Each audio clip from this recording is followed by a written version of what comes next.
Hello' everyone, কি খবৰ তোমালোকৰ? আশা কৰিছোঁ তোমালোক সকলোৱে ভালে কুশলে আছা। নমস্কাৰ, মই দিগন্ত। আজিৰ ভিডিঅ'টো পৰীক্ষাৰ বাবে প্ৰস্তুতি চলাই থকা শিক্ষাৰ্থীসকলৰ বাবে ছুপাৰ হেল্পফুল হ'ব। আজি আমি এখন উত্তম আৰু উন্নত মানৰ কুৱেশ্যন পেপাৰ লৈ আহিছোঁ, যি তোমালোকৰ পৰীক্ষাত ভাল নম্বৰ পোৱাত বহুত সহায়ক হ'ব। সকলো তথ্য ভালদৰে আয়ত্ব কৰিবলৈ তোমালোকে এই ভিডিঅ'টো সম্পূৰ্ণ কৰি শেষলৈকে চাবা। ভিডিঅ'টো যদি তথ্য সমৃদ্ধ হয় আৰু ইয়াৰ দ্বাৰা উপকৃত হ'লে লাইক আৰু শ্বেয়াৰ কৰিবা।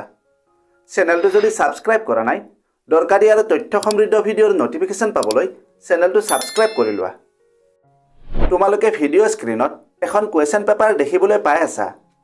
পৰীক্ষাৰ বাবে প্ৰস্তুতি কৰোঁতে প্ৰশ্নকাকত অনুশীলনক এক উত্তম প্ৰস্তুতি কৌশল বুলি গণ্য কৰা হয়।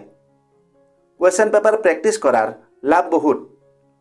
পৰীক্ষাত অহা প্ৰশ্নৰ আৰ্হিৰ সৈতে চিনাক্ত কৰে, পৰীক্ষাৰ ফৰ্মেটৰ সৈতে পৰিচিত কৰে, জ্ঞানৰ ব্যৱধান চিনাক্ত কৰে, উত্তৰ লিখনি কৌশল উন্নত কৰে, সময় ব্যৱস্থাপনা উন্নত কৰে, আত্মবিশ্বাস বৃদ্ধি কৰে।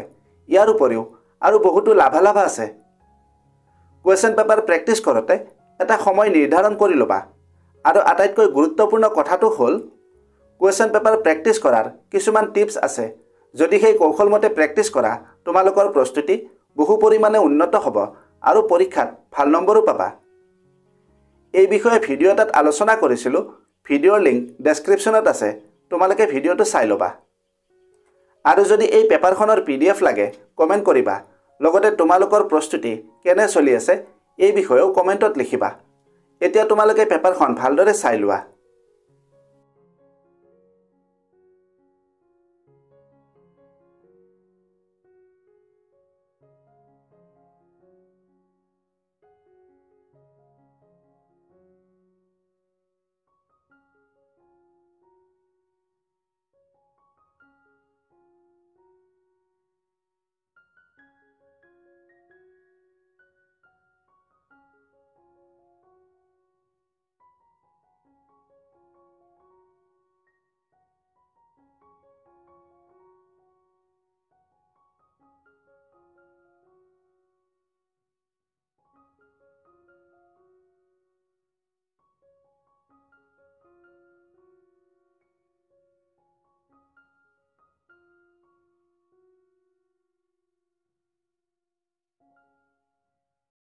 ভিডিঅ'টো যদি হেল্পফুল হৈছে, তেন্তে বন্ধু-বান্ধৱীৰ লগত এই ভিডিঅ'টো শ্বেয়াৰ কৰিবা আৰু লাইক কৰিবা।